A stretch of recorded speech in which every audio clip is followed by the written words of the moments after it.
Good afternoon and a warm welcome to our viewing public and members of the media. Thank you all for joining us. I am Kavita Supram, Corporate Communications Officer at the Ministry of Finance. Today, the Honourable Colm Imbert, Minister of Finance, will be addressing matters arising out of the IMF 2023 Article 4 consultation with Trinidad and Tobago. We will be taking questions from the media later on, so without further ado, I will now pass you over to the Honourable Colm Imbert, Minister of Finance. Thank you very much, Kavita.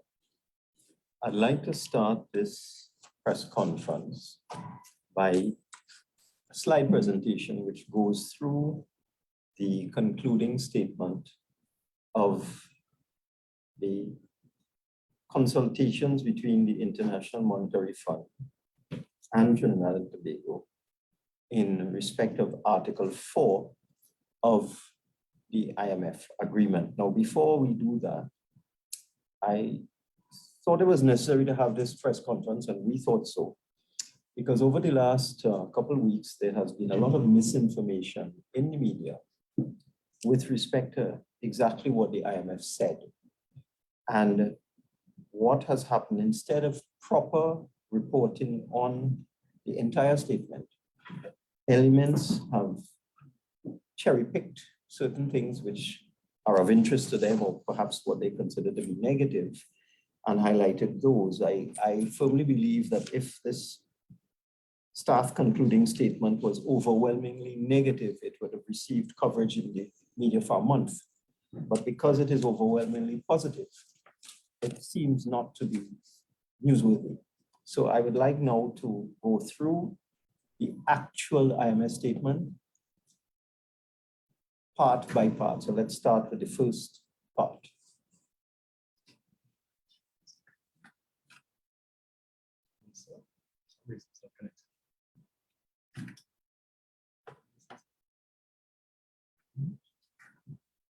Just lost connection, Minister.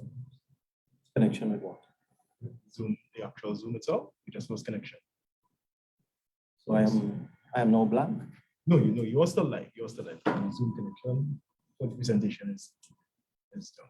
As soon as you're ready. We seem to be having some technical difficulties.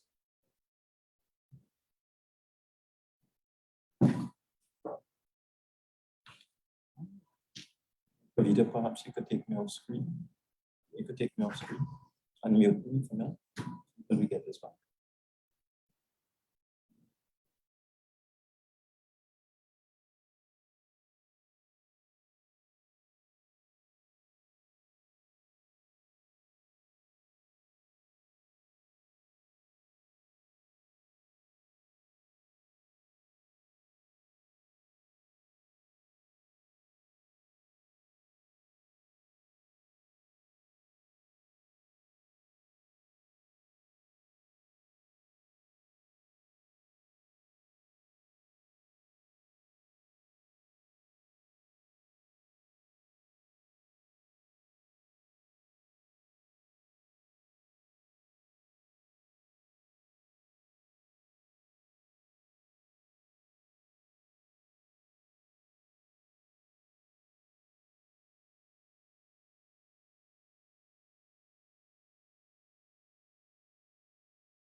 We are ready for the presentation.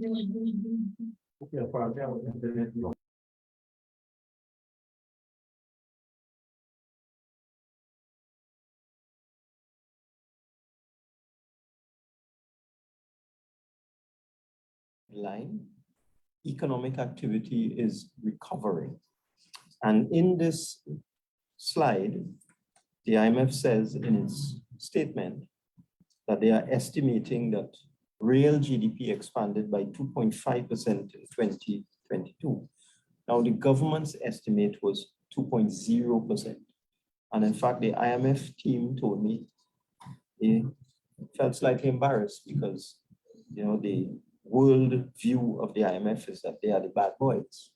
So for them to come and say that they estimate that the real GDP, the growth in GDP, was more than the government estimated officially, was a little disconcerting for them, but these are the facts.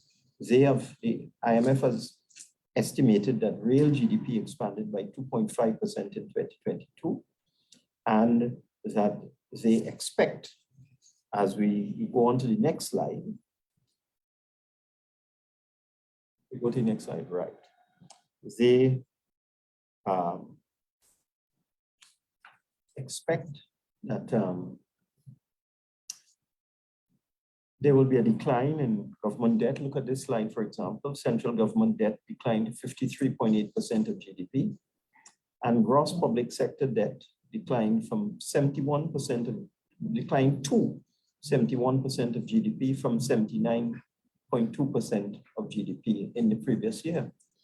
So what the IMF is saying here is that our debt to GDP ratio, total debt to the GDP ratio, which includes all government guaranteed debt, loans to state enterprises and so on, declined by almost 9% year on year from last year to this year. And that our financial buffers remain very strong, with the HSF at $5 billion US. If you go to the next slide, this is what I was referring to.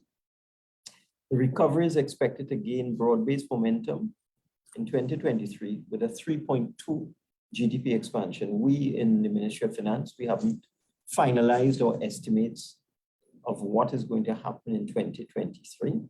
If we do in fact get a 3% GDP expansion, we'll be very pleased, because it will show that our efforts to build in sustainable growth in the economy are working. And you will also note from this slide that the IMF is saying that inflation is projected to slow down from the 8.7% that it reached in December of 22 to 4.5% by the end of 2023. And they expect, because of our policies, and I will explain that later, that inflation will continue to decline with international prices. They do note that we should have a narrow current account surplus because of waning gas and petrochemical prices. We go to 4. The fiscal position is expected to swing from surplus in financial year 22 to a deficit in 2023, and then stabilize at moderate deficits over the medium term. We had estimated that our deficit this year would be 1%. We estimated that back in September. They are saying they think it'll be closer to 2.8%. And they have made the point, and I think it's important to note this comment, that the deficit is expected to persist over the medium term, which could widen with the outcome over the ongoing public sector wage negotiations. So the IMF has zeroed in on the fact that if we are not prudent with public sector wage negotiations, we could have a widening fiscal deficit. They expect that whatever the outcome, that we will be within our soft debt target of 75% of GDP. Let's go to 5. I saw a commentator make heavy weather of this one, that the balance of risks to growth is tilted to the downside. But if one reads the narrative, it has very little to do with us in Trinidad and Tobago, because it speaks to a sharper than expected global slowdown, which will affect energy markets and global financial instabilities. And the IMF wrote this before you had the problem with Credit Suisse, for example. So that these are things that are outside of our control as a country. A global slowdown, the price of oil and gas, and problems in the international financial markets. We can't control that at all.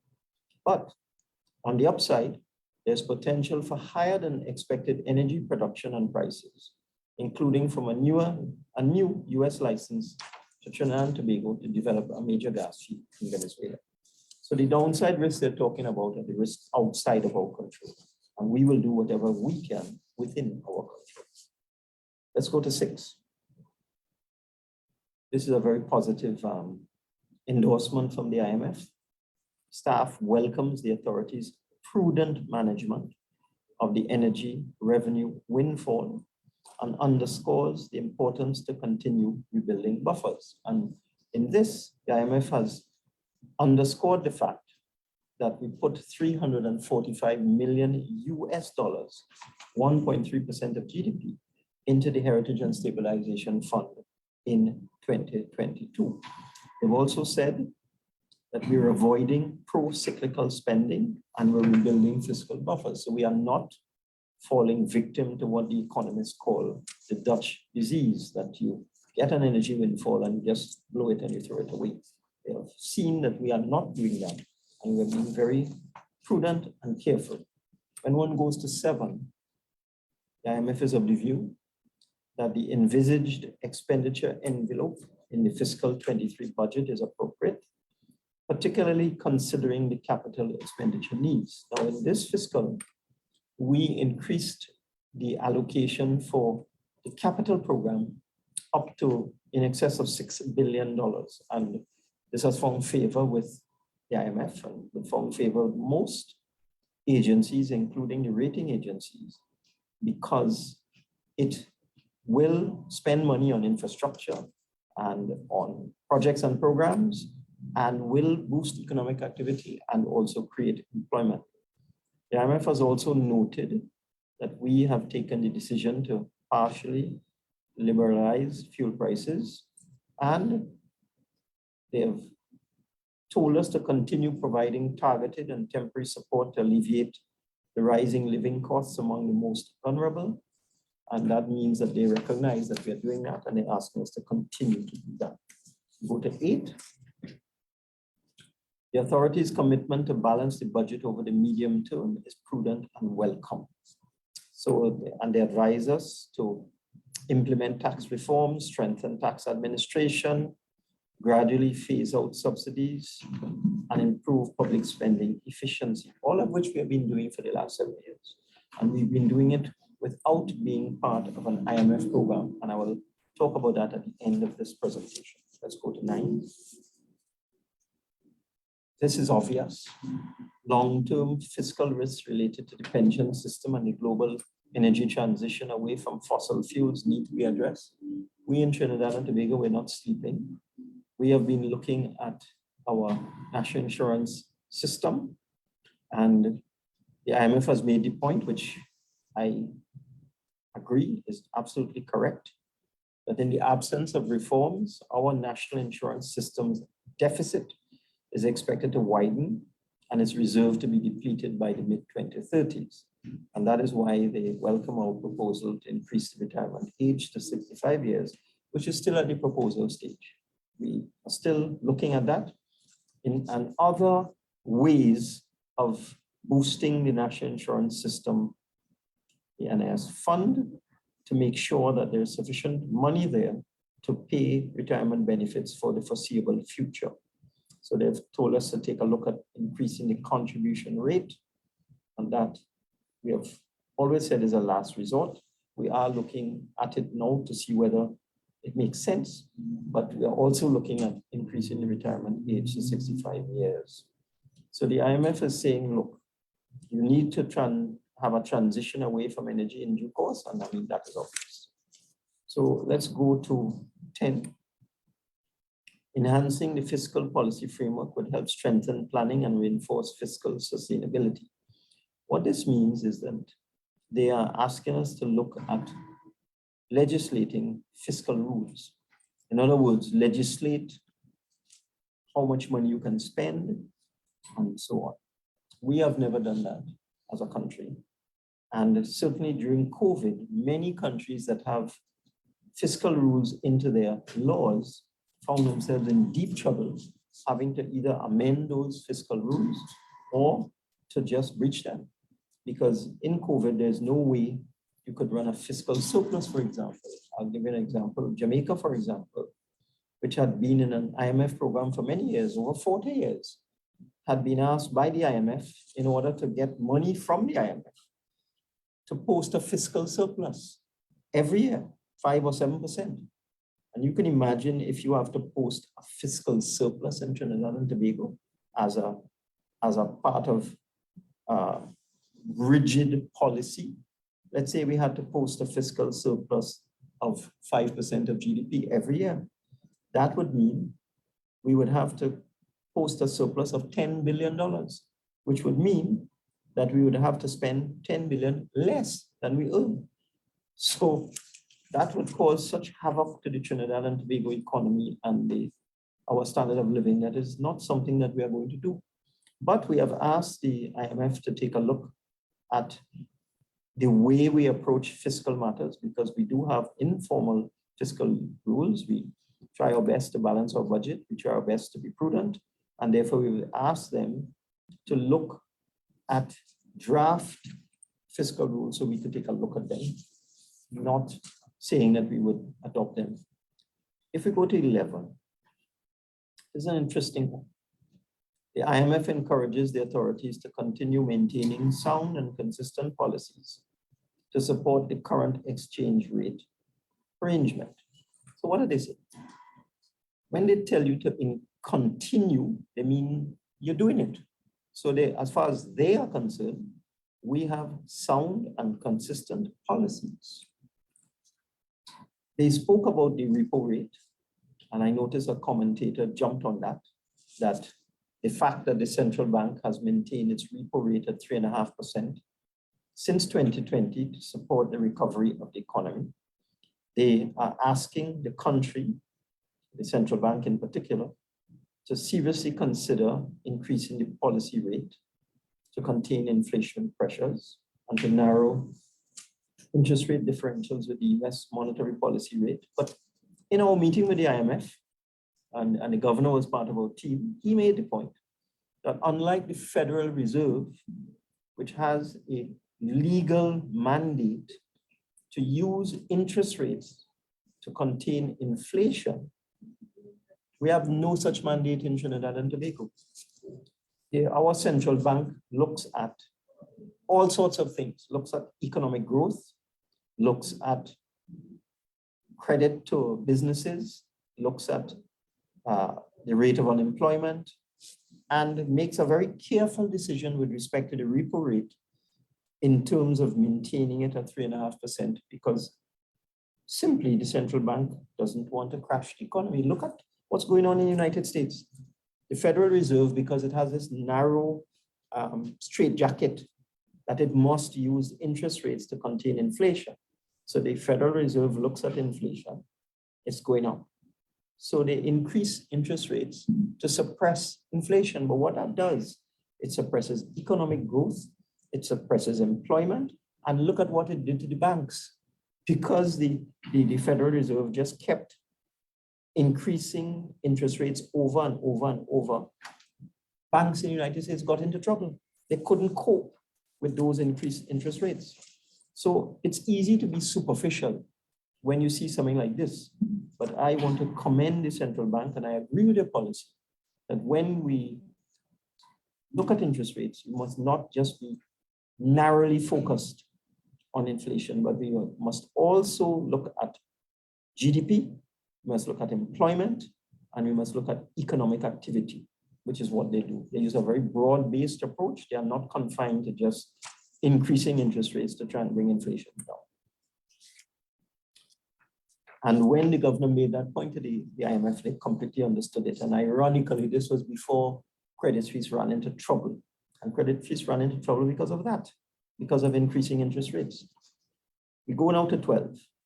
A more efficient Forex infrastructure would help eliminate Forex shortfalls. Well, one of the commentators jumped on this with glee and gave us a big screaming front page headline, insinuating that the IMF wants us to free up the dollar, leading to devaluation.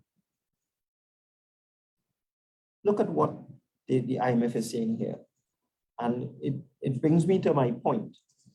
Trinidad and Tobago is not in an IMF program. We have not been in an IMF program for over 30 years. The last time we were in an IMF program was in the 1986 to 1991 period. And we all know what went on there. They cut public servant salaries, take away COLA, retrenched people, etc., because they had to follow the dictates of the IMF. So many people lost their jobs, they lost their house, all sorts of things. People had to leave the country because of the negative conditionalities associated with that IMF program 30 years ago. But we are not in an IMF program. And it is unlikely we will ever get into an IMF program, at least not under this government. So therefore, when we have the Article 4 consultation with the IMF, it is simply part of the agreement that we as a country have with the IMF.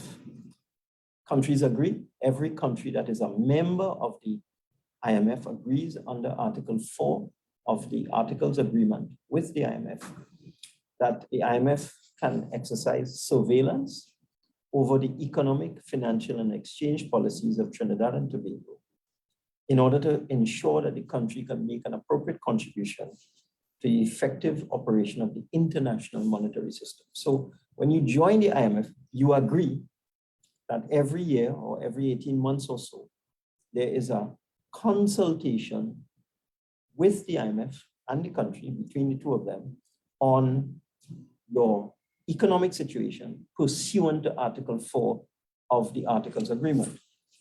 But because we are not in an IMF program, we don't have to agree with anything that the IMF advises us to do. And we don't agree with this. And I want to repeat that for 7 years, this government has resisted any calls from any sector to devalue the dollar or to float the dollar, because we believe that is going to send hundreds of thousands of people into poverty. We believe it will cause hyperinflation, and we believe that it will do tremendous damage. So when the IMF says that they encourage the authorities to remove all restrictions on current international transactions, we're not doing that. That is why we came up with our Exim Bank facility, where we provide foreign exchange for importers of essential foods, flour, rice, cheese, all of the essentials that we import as a country, chicken and so on. We provide foreign exchange to the Exim Bank to provide that foreign exchange to importers of essential foods and essential items like pharmaceuticals, medication, and so on. Another window at the Exim Bank is provision of foreign exchange to manufacturers who would manufacture and produce. And you will have seen over the weekend, there was an excellent article in one of the newspapers where the CEO of the Exim Bank was interviewed, and he confirmed what I have been saying, that when you do the maths and you check the records, you discover that the companies in the manufacturing sector who have been given foreign exchange through the Exim Bank facility are in fact repatriating more foreign exchange than they are being given, which means the system is working, and it is working extremely well. We will continue to boost that system. We will expand it. We will expand it to other categories that are in the public interest. We will put more money into the Exim Bank and so on, so that our foreign exchange is focused on creating jobs and on boosting exports, and also dealing with the import of essential items. But what we're not doing is this, where they say remove all restrictions on current international transactions. We shall not be pumping US dollars into the system for people to buy townhouses in Miami, which is what is the end result of this.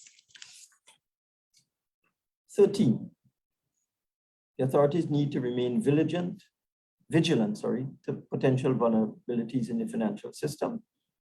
Of course, central bank has been doing an excellent job, and this is why they can say the system is sound and resilient, but has potential vulnerabilities.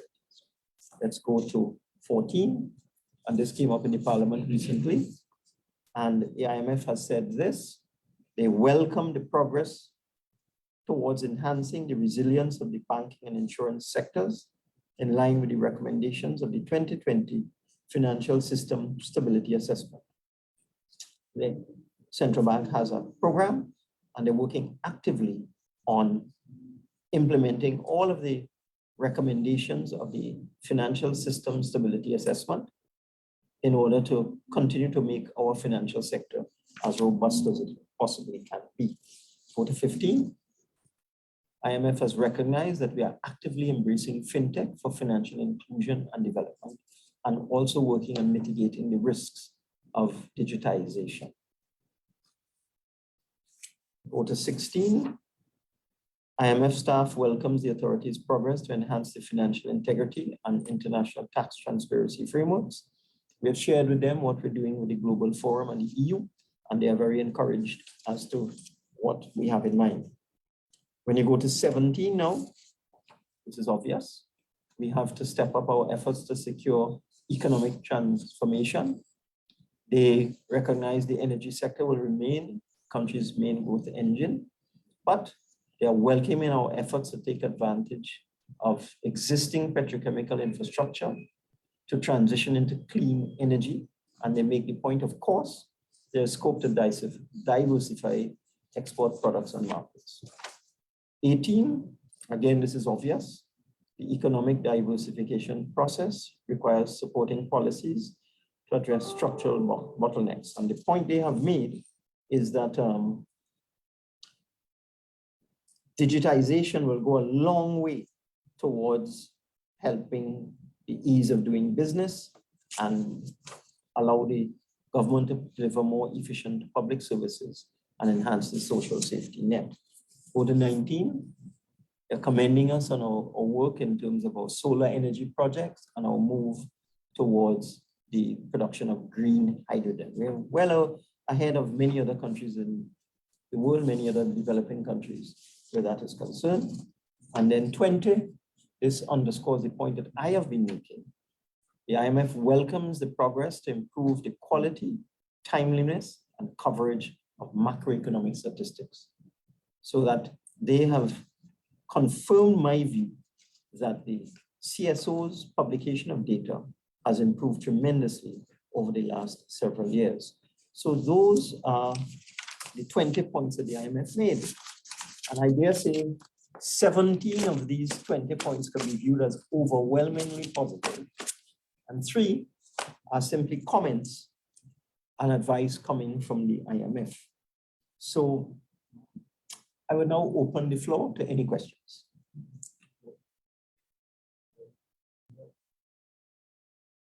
So at this point in time, we have no questions from the media. Seriously? Well, I'll wait. Media representatives are kindly asked to utilize the raise hand tool to ask your questions.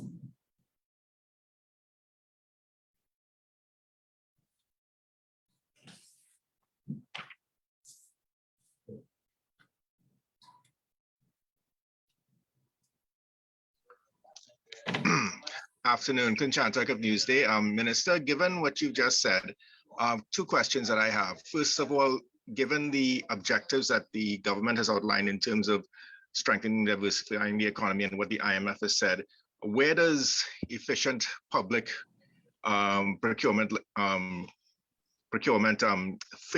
factor into all of that, and how is that office working at this time?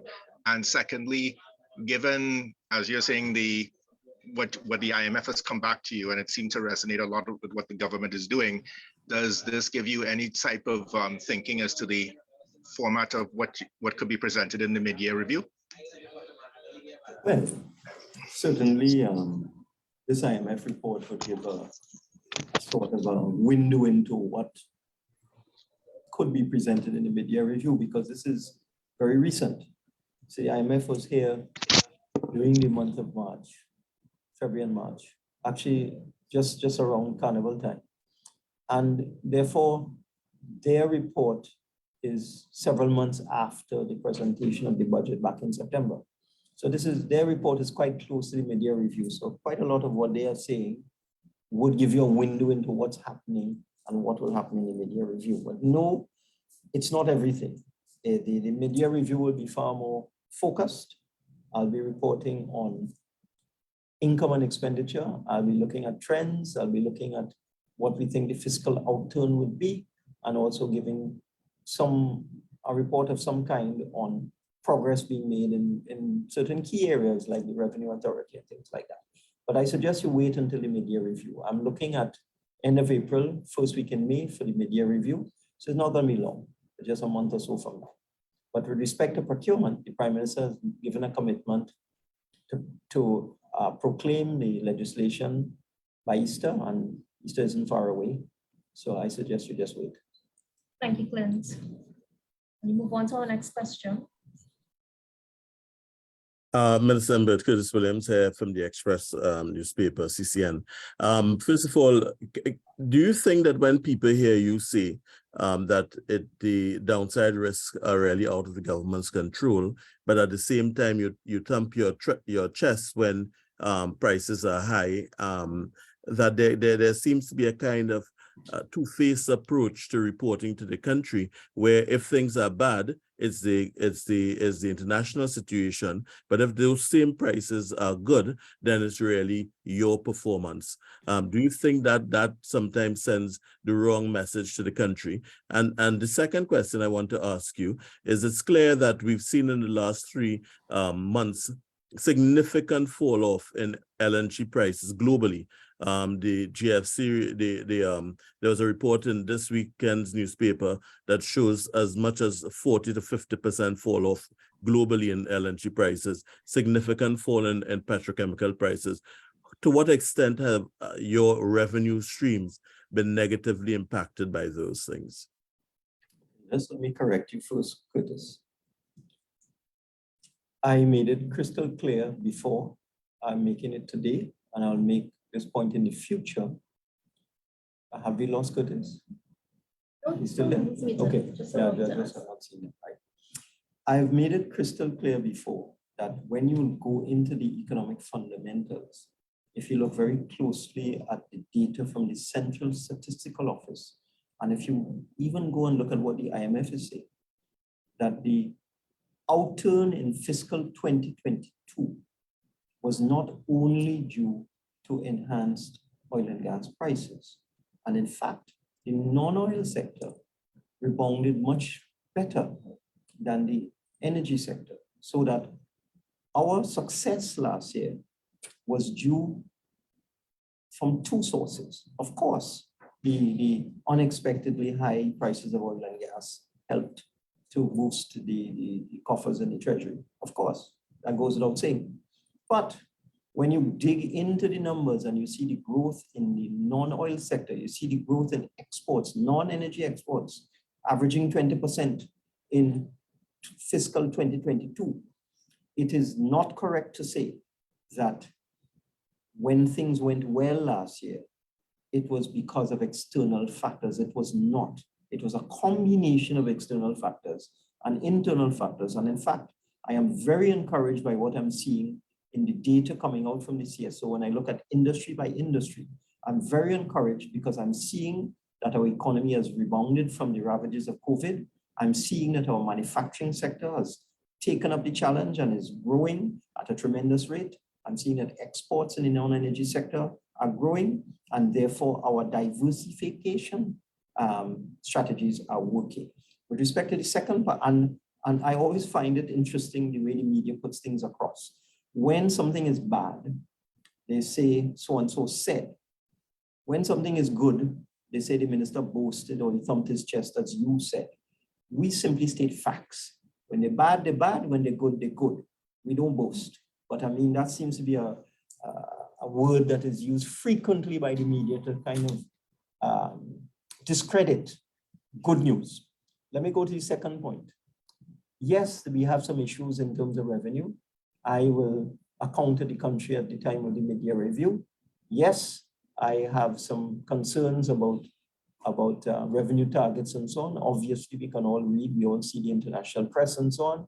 We get data all the time on a daily basis in terms of the price of WTI, the price of Brent, the price of natural gas. But I want to make a point, and I've made it before, that Trinidad and Tobago benefits from a revised formula for revenue from the natural gas sector in particular, where the prices that we get for tax and revenue purposes are not based simply on Henry Hub.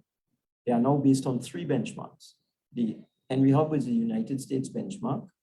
The NBP, which is the British natural gas benchmark, and the JKM, which is the Japan-Korea benchmark. And if one goes and checks, while you may see Henry Hub at $2, you might see NBP at $15 and JKM at $16. So that the net back prices that we get for gas are not based on Henry Hub. So when I speak in the budget, my figure that I give of $6 is a net back price. So we also have a different formula for LNG net back gas prices and a different one for petrochemical net back prices. The petrochemical net back price is based on the prices of the commodities, the price of ammonia, the price of methanol, the price of urea, etc. So as these prices are high, we get a high net back price for revenue purposes from the petrochemical sector.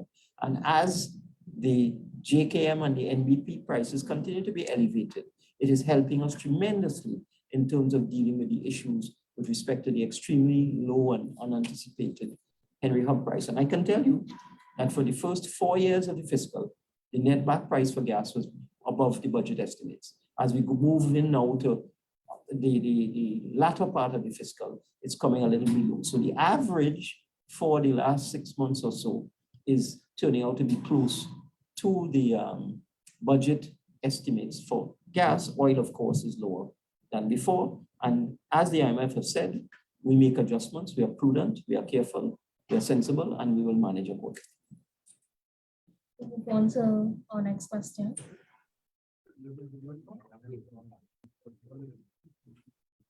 Good afternoon, Minister. Good afternoon, colleagues. This is Anthony Wilson from Guardian Media Limited. Minister, I have 2 questions for you. You and Prime Minister Keith Christopher Rowley were members of the 1991 to 95 cabinet. Next month is the 30th anniversary of the flotation of the TT dollar in April 1993. From your recollection, can you tell us and the nation whether there was skyrocketing inflation following the 1993 April flotation, skyrocketing inflation and a recession following that event? That's question 1, and what about question 2? Question 2 goes back to, I believe, point 6 of the IMF concluding statement, in which they welcomed the decision to partially liberalize fuel prices.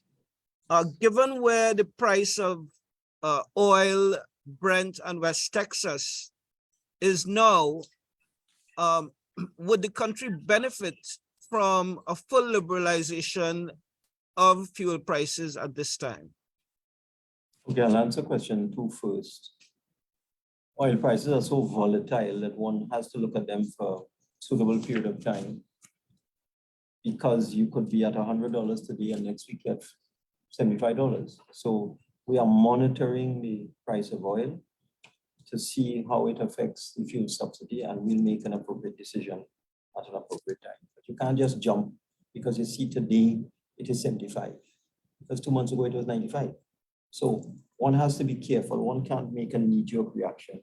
I was struggling to figure out what one of these 20 points, your first question was. Could you help me there?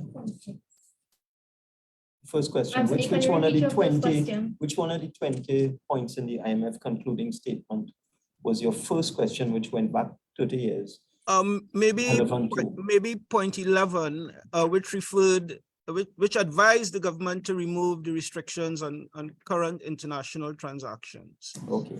So in response to the Guardian's publication of that element of the concluding statement, you said in a tweet that if the government were to take that advice, there would be skyrocketing inflation and a recession.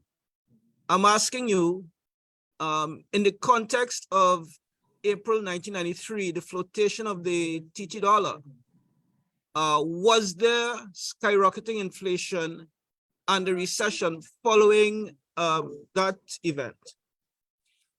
The simple answer to that is yes, but that's not the point. We are now in 2023. I can't look at what went on 30 years ago and construct a hypothetical scenario. I am telling you, I'm not asking you that if we were to devalue the dollar to 10 to 1, for example, which would be a 50% devaluation or a 40% devaluation, you would have an immediate increase in the cost of imported goods, and you'd have immediate demands from the labor unions, which would be very difficult to challenge, that they would demand increased wages, which itself would have a cyclical effect and a domino effect on inflation. So I don't think it's a serious question. I think any serious person will know that if we devalue the dollar, there would be significant inflation and it would send our people into poverty. I don't think you need to do the maths for that, but if you would like me to do a mathematical calculation as to what the estimated inflation would be if we did a devaluation of the dollar by 40 or 50%, I will ask the central bank to do that for me and I will share it with you. But I don't think you need to be a rocket scientist to figure out that if you devalue the dollar significantly, because we have such a high import bill, because so many manufactured goods come from abroad, so much of our food comes from abroad, and also you would have demands from the labor unions that there would be an immediate increase, inflationary increase that would be unsustainable. So I don't think we need to debate this point. So could we go to the next question, please? Our next question. From Hi, Minister. Just trying to follow a little bit on. Hold on, Curtis. Do we have nobody else? Okay, go ahead. Right. Yeah. So tell me something. The IMF is predicting a 3%. The surplus at 0.3 of a percentage point. I think you had said in the budget, or you had said in a tweet or something about 0.6% of GDP. What exactly? Which surplus? Surplus, 2022 surplus. Which surplus? You're talking about fiscal surplus, current account surplus? No, fiscal surplus. Yes, the IMF does a different calculation of the way they look at surpluses and income and expenditure and so on. They look at one-off infusions of income as something not to be taken into account in the calculation. So when the IMF does its calculation of our surplus, you could bet your bottom dollar that is the most conservative assessment possible. And what's good about that is that even though the IMF would have taken out any one-off revenue might have got from CLICO, for example, or some other one-off source of revenue. In other words, it's not a continuing source of revenue. If they took that out from our total revenue envelope, and they did so, even so, we still had a fiscal surplus in 2022, which is, to me, quite commendable. Any more questions? Please utilize the raise hand so that we know you have a question.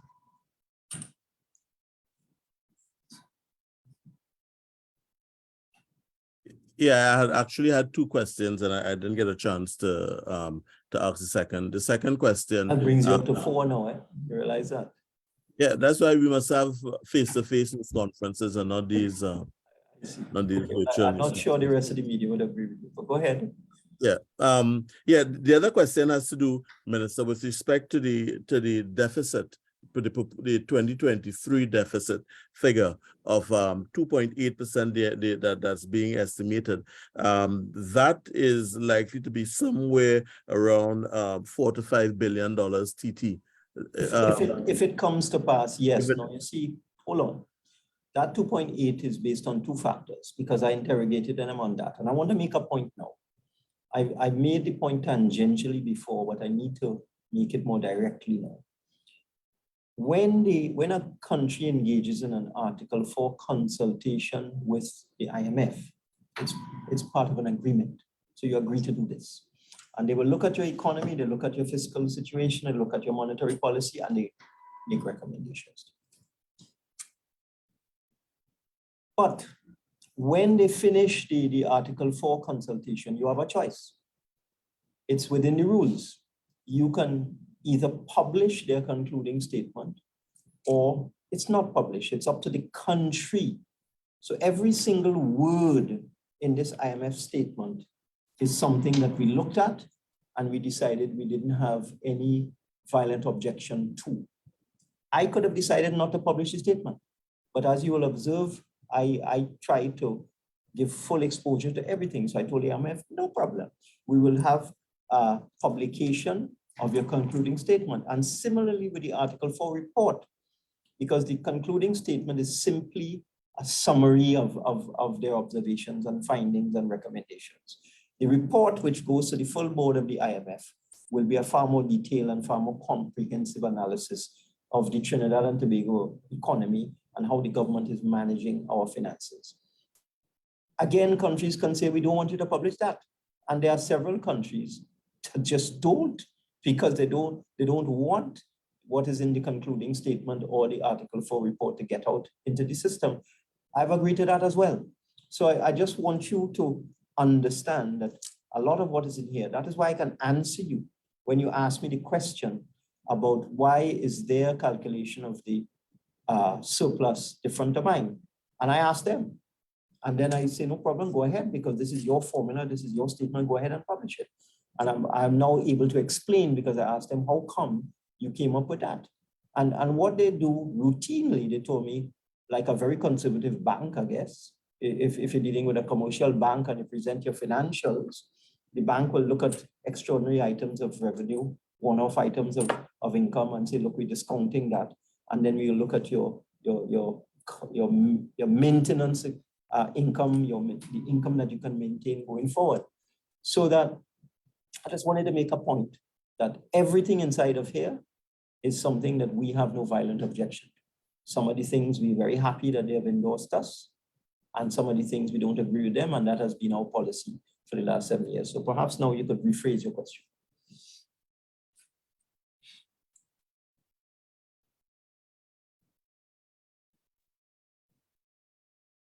Hi, good afternoon, Minister. This is Suan Wayao from ACP News. I just have one question for you. You made a statement earlier that under this government, the IMF will not, you all will not go into a program with the IMF. Can you explain the reasons as to why not? And if we do have to get into a program, such a program, what would it mean for Trinidad and Tobago, which would basically justify your earlier statement? Thank you. Certainly. Nobody wants to get into an IMF program. If one understands what the IMF is, the IMF, the International Monetary Fund, is the lender of last resort. Countries go to the IMF when they can't borrow from anybody else. So the international commercial banks won't lend them money. The domestic commercial banks won't lend them money.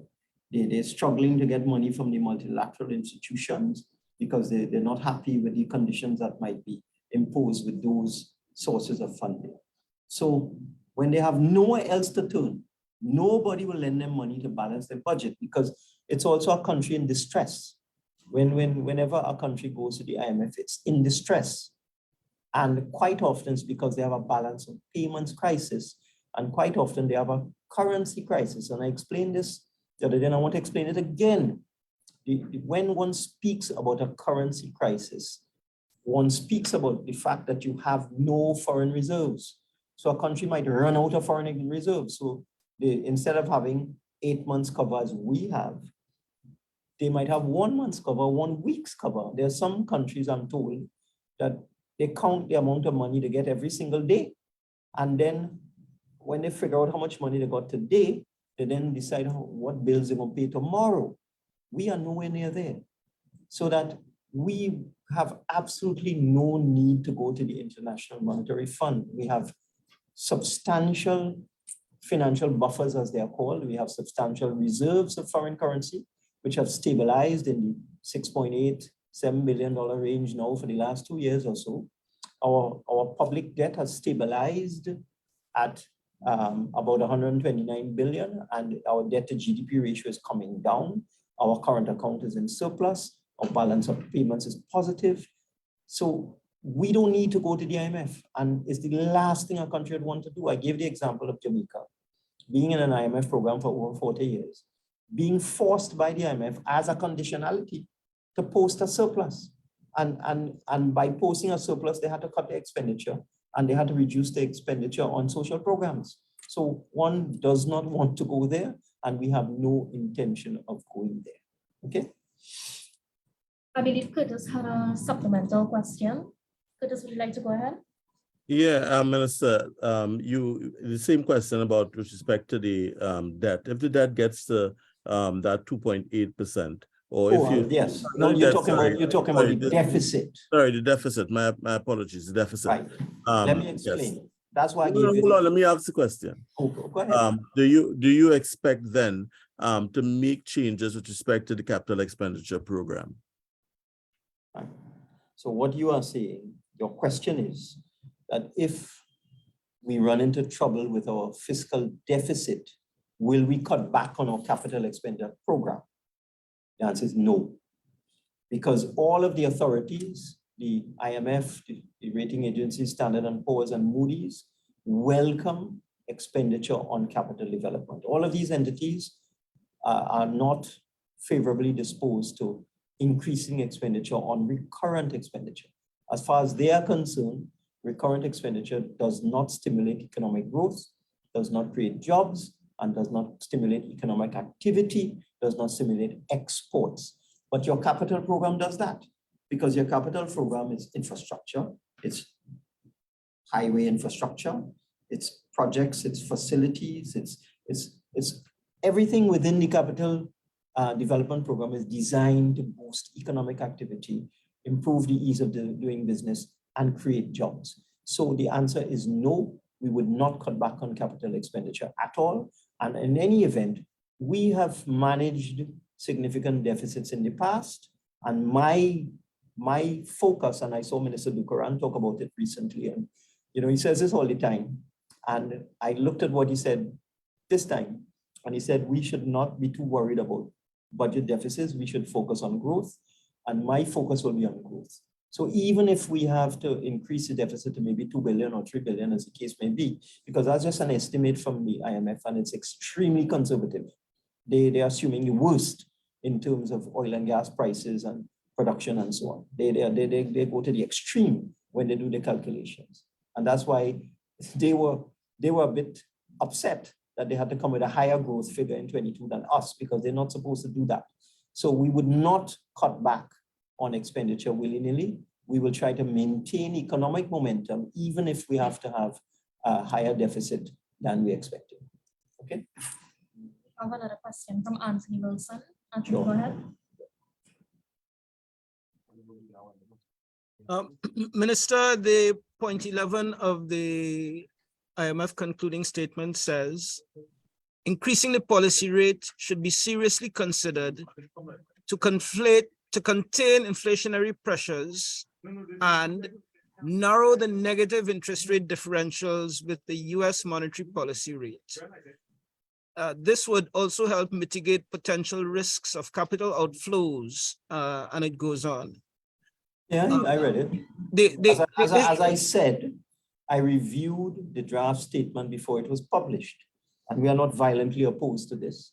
The IMF is telling us we should consider, well, not telling us, telling the central bank, because they deal with interest rates, that they should seriously consider increasing the interest rate. And in the meeting, as I've said, and I'm repeating this, because perhaps you didn't hear me the first time, the governor of the central bank, when we dealt with this issue, when we were reviewing this statement, because we had a meeting to review, the IMF will publish whatever it wishes to publish, because we can't tell them what to publish, but we can comment on their draft. And the governor was very emphatic in making the point that in Trinidad and Tobago, the central bank does not operate like the Federal Reserve in the United States. The Federal Reserve just increases interest rates because that is what they have to do by law. Our central bank has no such legal restriction. So when they look at the economy, they look at it as a whole. So I am sure you know, Mr. Wilson, that if one were to increase interest rates in Trinidad and Tobago, it would stifle economic growth. I am sure you know that. And the other thing is, when one looks at the data, there is no capital flight occurring in Trinidad and Tobago. There is no risk taking that we can see in the financial sector from the constant monitoring of the financial sector by the central bank. None of this is taking place. And the irony of this is that they published a statement before Credit Suisse almost collapsed. And Credit Suisse almost collapsed because of this policy of increasing interest rates. So this is a view coming out of North America that we simply do not agree with. Our central bank for the last 50 years has managed interest rates based on a multifaceted approach, looking at economic growth, looking at inflation, looking at job creation, and looking at maintaining economic momentum. And that is why, even though the IMF says this, we're not agreeing to this.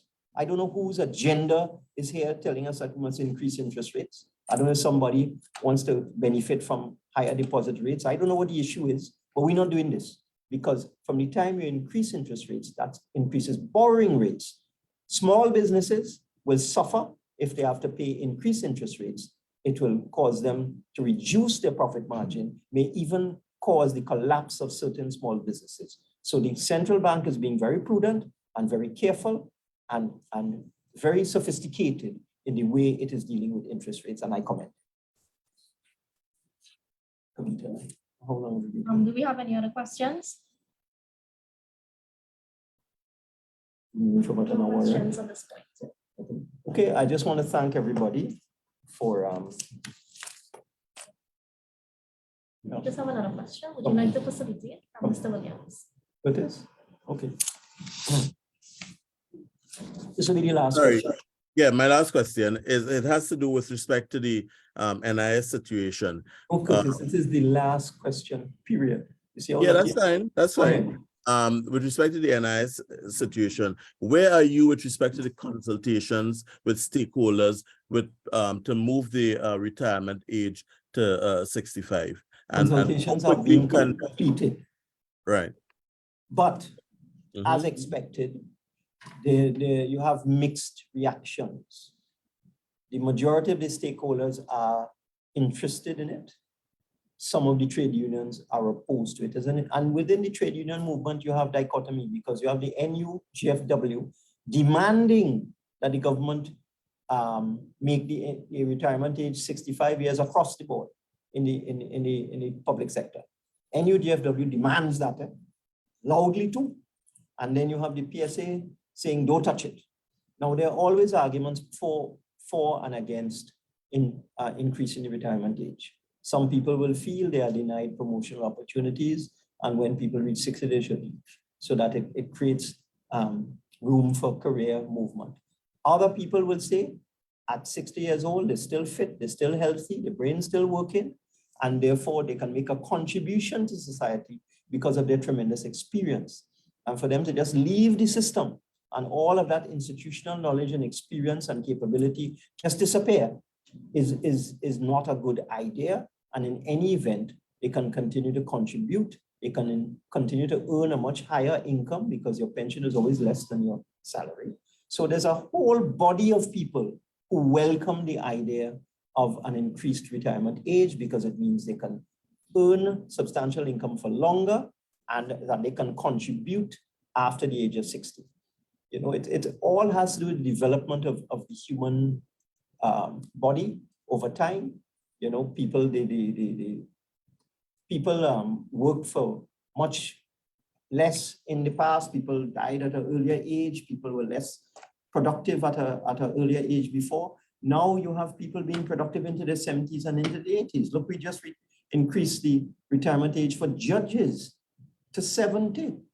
And I mean, you need to have a judge who is clear-headed, who is sentient, who is thinking, who can function, who is healthy and so on. But we made the decision to increase the retirement age for judges to 70. And in fact, I was in a meeting with the University of Trinidad and Tobago recently about a matter. And I found out that the retirement age for professors in UTT is now 70 years old. So that this requires some forward thinking. It requires people to think outside the box. And the majority of the stakeholders are of the view that we should increase the retirement age. But it's not something we'll jump into willy-nilly. But I'll tell you something. If it happens, and across it's happening throughout the region, you know, check the retirement age in Barbados, check the retirement age in Jamaica, 65, 66 in the public sector. All those countries, 65, 66 is the retirement age. If it happens, then there will be more contributions going into the National Insurance Fund and the integrity of the fund will be strengthened. Okay, so thank you very much for that. And thank you all for attending this press conference. And I'd just like to say that it was important to have this press conference because a number of key stakeholders in the business community reached out to me to complain about the coverage given to the IMF concluding statement because they had read it for themselves and they saw out of the 20 points, 15 or more were extremely positive. And these stakeholders in the business community were concerned that instead of giving us a confidence boost, instead of making the country recognize and understand that we got a very positive report from the IMF, that some commentators felt that they had to focus on the negative and to distort and trivialize some of the issues. So I'm very glad for this press conference that's given me this opportunity to give our side of the story. Thank you very much. Thank you all for joining us. Enjoy the rest of your day.